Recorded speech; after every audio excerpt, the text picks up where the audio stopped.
मैं आदरणीय कमलनाथ जी से आग्रह करूंगा कि वो हमारे बीच में आए और हम सबको आशीर्वचन दें। बहुत पुराने मित्र साथी, संसद में मेरी दफ़ा जब मैं पहली दफ़े 79-80 में चुन के गया था, सुभाष यादव जी मेरे साथी थे, मेरे मित्र थे। उनके पुत्र आज हमारे बीच में हैं, अरुण यादव जी, हमारे शेरा जी। आप देख लीजिए इन्हें, जितने ये तगड़े हैं उतने ही मजबूती से आपका काम करते हैं और करते रहेंगे। हमारे विधायक केदार डाबर जी, जिन्होंने सालों से सेवा करी, जिनके परिवार ने जितनी सेवा केदार ने नहीं करी, इनके परिवार ने आपके क्षेत्र के लिए करी है, उसका मैं गवाह।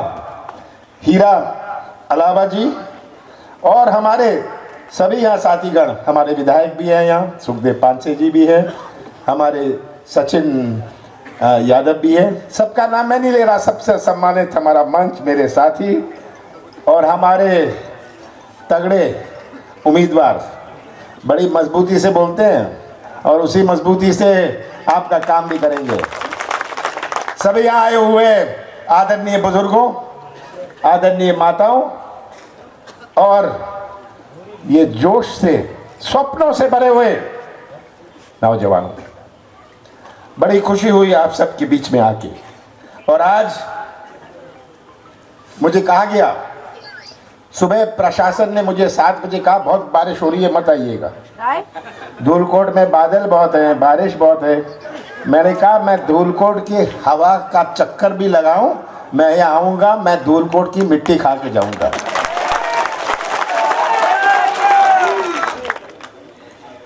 आज हमें जय भी करनी है। सिंगाजी महाराज की, अमर शाही तंत्या मामा जी की, शिवा बाबा की। मुझे खुशी है आप सबके बीच में आके, इसीलिए ज़्यादा खुशी है कि बहुत बुजुर्गों को भी मैं देख रहा हूँ, बहुत नौजवानों को भी देख रहा हूँ। बुजुर्ग जो यहाँ बैठे हैं, इन्होंने अपना जीवन कितनी कठिनाई में काटा है। ये इन बच्चों को कैसे पाला पोसा। हमारे बुजुर्गों की दुनिया कुछ और थी, आज के नौजवानों की दुनिया कुछ और है। सही बात है ना। हमारे बुजुर्गों ने तो बिना लाइट के, बिना बिजली के, बिना सड़क के, बिना स्वास्थ्य सुविधा के, बिना शिक्षा सुविधा से अपना जीवन काटा है। और 8 साल में ये चुनाव, 8 साल में, पिछले 21 साल में 8 चुनाव हुए। 8 चुनाव में से 7 दफे आपने भारतीय जनता पार्टी को वोट दिया। सही बात है ना।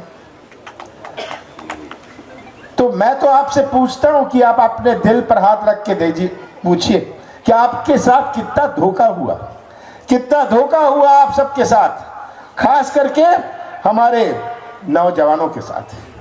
ये पहला चुनाव है कोविड के बाद। पूरे प्रदेश में जो कोविड की हाय मची, जो लापरवाही हुई, जो ना ऑक्सीजन का प्रबंध, ना इंजेक्शन का प्रबंध, और हमारे बुरहानपुर क्षेत्र में 16,025 लोगों की मृत्यु हुई। खंडवा में लगभग 4,000 लोगों की मृत्यु हुई। हमारे खरगोन में लगभग 6,000 लोगों की मृत्यु हुई। और हमारे देवास में लगभग 7,000 लोगों की मृत्यु हुई। और सरकार ने दबाने और छिपाने का काम किया। कहते थे ऑक्सीजन की कमी नहीं है, आप गवाह हैं।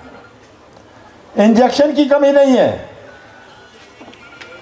कोविड में रेमडेसिविर इंजेक्शन नहीं मिल रहा था। और शिवराज सिंह जी घर पर बैठे हुए कहते थे कोई समस्या नहीं है, ऑक्सीजन सब जगह पहुंच रही है। नौजवानों, आपको पूछना है कि जिनकी मृत्यु हुई वो कितने लोग बिना ऑक्सीजन के, कितने लोग बिना रेमडेसिविर से। आपका पड़ोसी हो, आपका साथी हो, आपके परिवार का सदस्य हो, और शिवराज जी आज इसका हिसाब देने को तैयार नहीं। तो आज समय आया है, मैं तो आपसे यही बात, बड़ी छोटी बात करने आया हूं। आज समय आया है आपको ये प्रश्न पूछने हैं। आज समय आया है पेट्रोल और डीजल और गैस के बारे में सोचने की। सबसे महंगा आज जो नौजवान स्कूटर चलाता है, मोटरसाइकिल चलाता है, कितना चला पाएगा अगर इतना पेट्रोल और डीजल की कीमत हुई? आज हमारी माताएं, गैस का सिलेंडर, ये सब चीजें आपके सामने हैं, ये तो आप भुगत रहे हैं। शिवराज जी, मैं तो चाहता हूं इसका हिसाब दें। मोदी जी, मैं चाहता हूं आप जनता को बताएं कि 70 साल में जब कांग्रेस की सरकार रही थी, जब भी 60 रुपए 65 रुपए से ज्यादा पेट्रोल और डीजल का भाव नहीं किया, और इनके मोदी जी के 7 साल में आज पेट्रोल और डीजल का क्या भाव है? डबल कर रहे हैं और लंबे लंबे भाषण देंगे। शिवराज जी, मैं तो आपसे पूछना चाहता हूं, आपने जो आश्वासन दिए थे पूरे बुरहानपुर और खंडवा क्षेत्र में, उसका हिसाब दे दीजिए। अस्पताल में डॉक्टर नहीं, स्कूल में शिक्षक नहीं,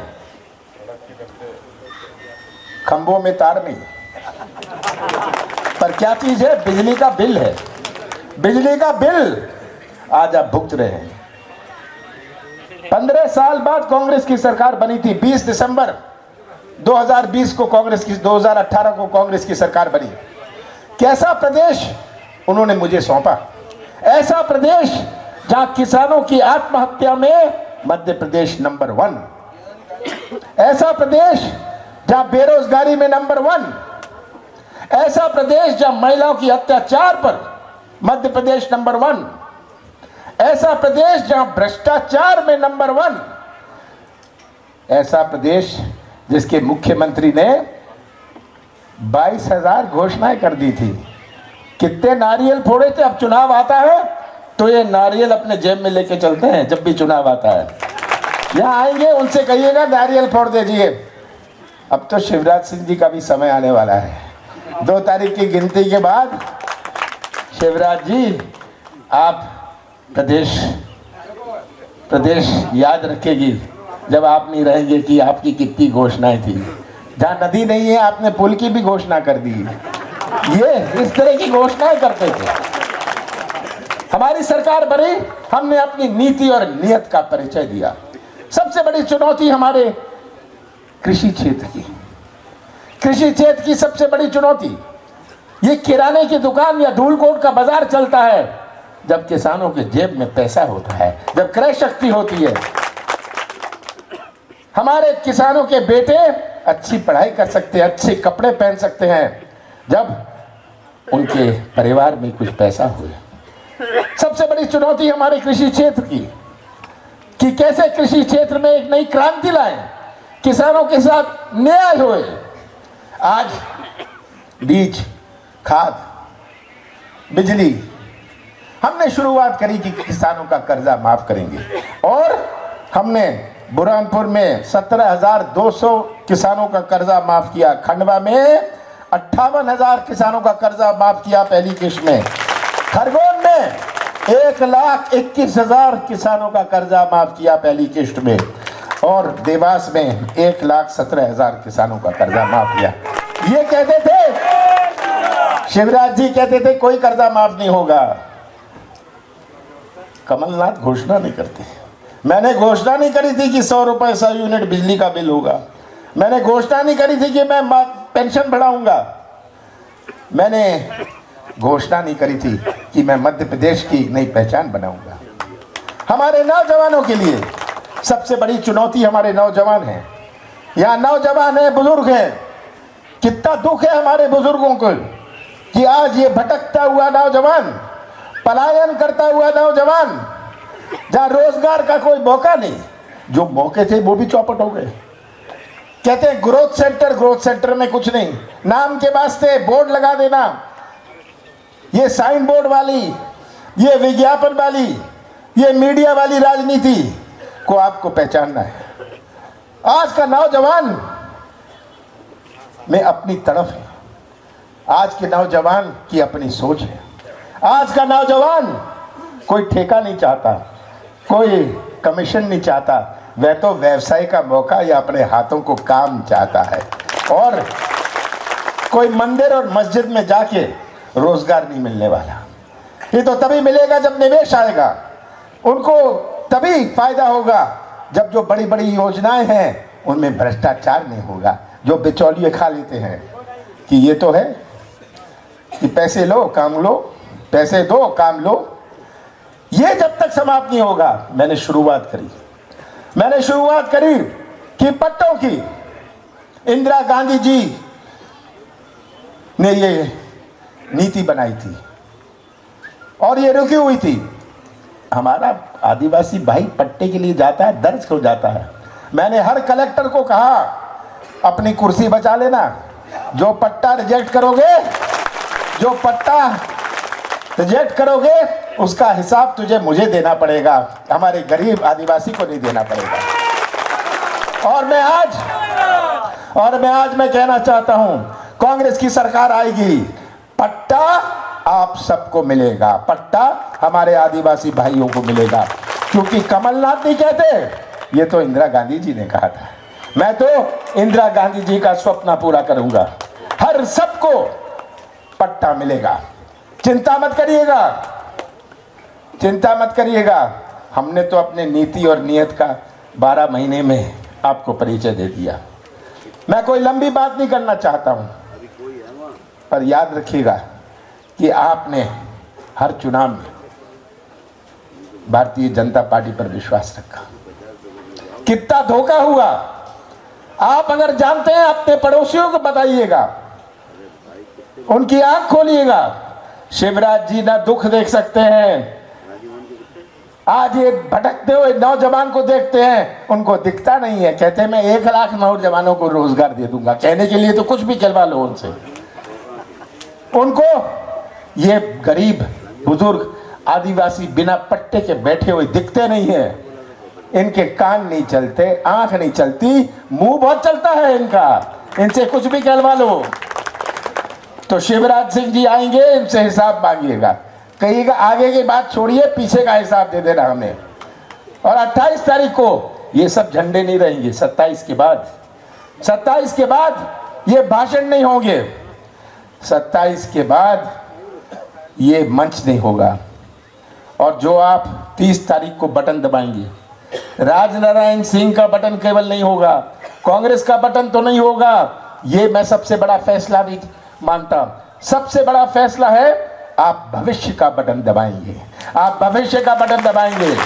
तो मैं आपसे अंत में यही कहना चाहता हूं कि आप तस्वीर अपने सामने रख लीजिए, अपने क्षेत्र की, अपने प्रदेश की, अपने जिले की तस्वीर अपने सामने रख लीजिए। सच्चाई पहचान लीजिए, सच्चाई दूसरों को समझाइए कि इतने साल हमारे साथ धोखा हुआ है, हम गरीब हैं, भोले भाले हैं, पर हम मूर्ख नहीं हैं। और ये इस दफा हम सच्चाई का साथ देंगे, मुझे पूरा विश्वास है। आप कमलनाथ की बात मत मानना, कांग्रेस की बात मत मानना, पर सच्चाई का साथ जरूर दे देना। सच्चाई से इन नौजवानों का भविष्य सुरक्षित रहेगा, हमारे माताओं और बहनों और बुजुर्गों का स्वप्न साकार होगा। मुझे पूरा विश्वास है आप एक नया इतिहास बनाने जा रहे हो, विकास का एक नया इतिहास बनाना जा रहे हो। और मेरे 40 साल से ज़्यादा 42 साल होने जा रहे हैं जब से मैं लोकसभा में रहा। मैं और हमारे राजनारायण सिंह मिलकर, शेरा भाई भी है, मिलकर इस क्षेत्र के विकास का एक नया इतिहास बनाएंगे। आप सबका बहुत बहुत धन्यवाद।